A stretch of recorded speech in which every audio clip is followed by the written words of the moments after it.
Hey guys, we just drafted Enrique Bradfield Jr., 17th overall, center fielder from Vanderbilt.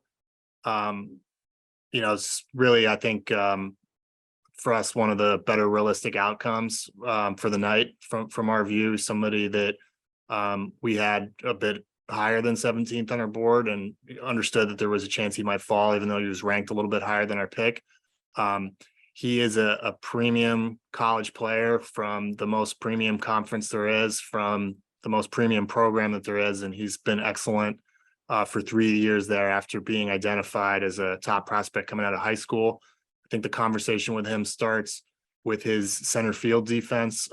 It's absolutely electric in college, and just historically, probably one of the better college center field defenders that we've seen in a while.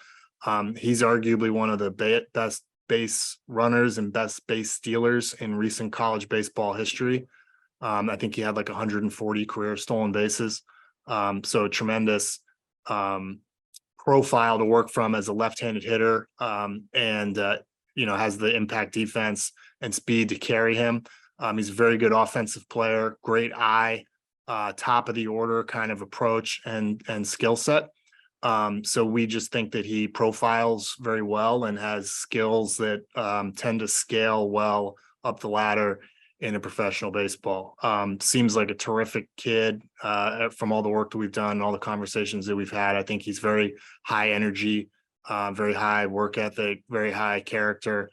And they don't get a better experience than you do at a place like Vanderbilt too, to help mold you. So we're very happy that we have him. We're adding him to, what's the top system in baseball. And, he's a big part of it now. Thank you, Mike. We will open it up to questions. First up is Jake Rill with MLB.com. Hey, Mike, obviously you mentioned his speed and defense, but just what all do you like about his overall skill set, and what stood out to you about him when you saw him on tape?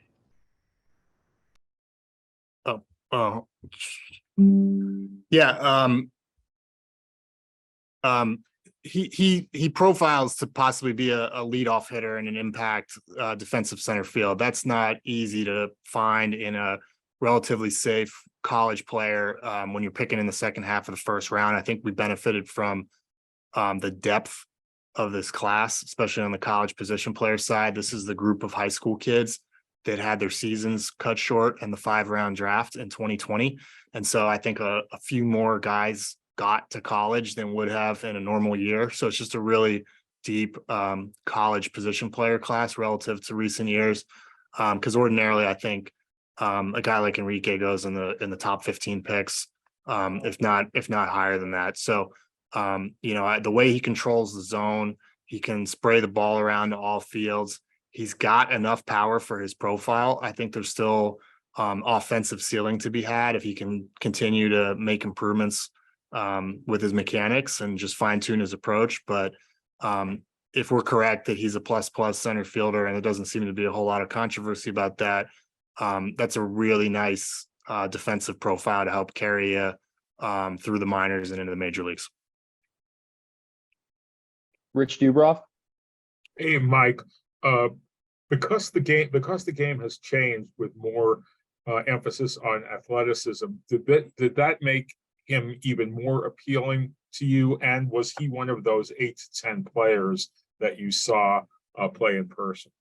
No, I did not see him. I didn't need to. I mean, he's been on TV for 3 years now in high school.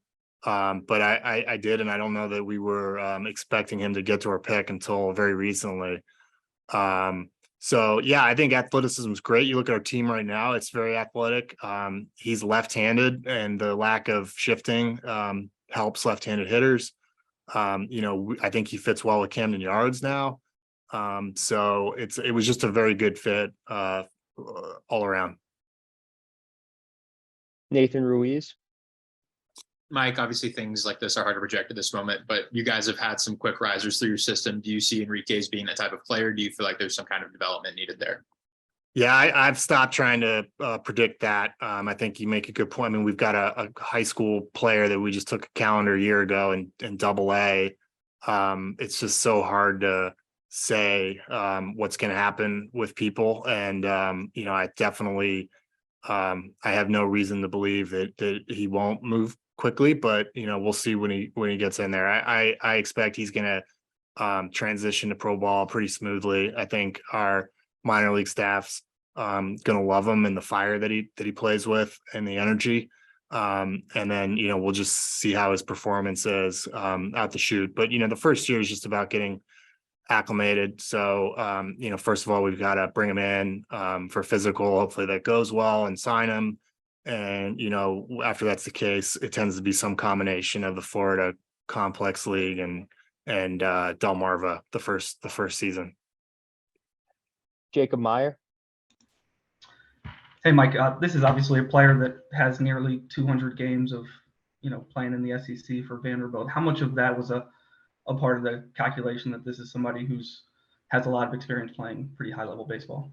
Yeah, it's big. I mean, we pour a ton of data analysis resources into college statistics and college data. So anytime I think we can take a elite college player, we feel good about the work that's gone into that. I think what's rare in his case that has us excited is the physical tools that he has. Because oftentimes college kids are less, the top performers are just less toolsy than the high school players. But this guy's a plus runner, and he can defend with anybody, and he's got some strength and some pop in his body. So that plus an elite performance resume adds up to a nice first round pick for us. Nathan. Mike, just how exciting of a day is this for you to add, that level of a player to your farm system at the same time the major league team ends a really strong first half? Well, it's great because we're promoting so many of these guys. I'm starting to worry about our farm system ranking. So luckily we're getting three more tonight. Hopefully we can get them signed. And I hope that, our guys do well tomorrow and the rest of the draft, because we're going to need this. And our competitors, in the division and outside of the division, know how to draft and develop well too. So, I hope that the chips continue to fall well for us tonight. Last question is from Kevin Richardson with the Sun. Yes, I want to ask you about what's harder to pick, the first pick when it's so much pressure to get that right, or the 17th pick when you don't know who may be there? I'd rather pick down here. The first picks are great because there's just really special players available, but you don't have a crystal ball and know which ones are going to be the special ones. And it takes years off your life being involved in those high picks because the stakes are so high. It's a little bit easier to just kind of stack up the board. I feel like a mid-teens pick like we're at, from my experience, you tend to get a player kind of drop down to your pick that you have in your top 10 or so. That happened to us tonight. So that was good. Hopefully we're proven right there. And then hopefully, I've said this before, my goal is for this organization to kind of be constantly picking in the 20s for a while. So I think being 17th is a good step towards that. And I hope that we're in the 20s in 2024 draft. All right, that's all the questions we have. Thanks very much, Mike, and thank you, everyone. We'll see you in a little bit. Thank you.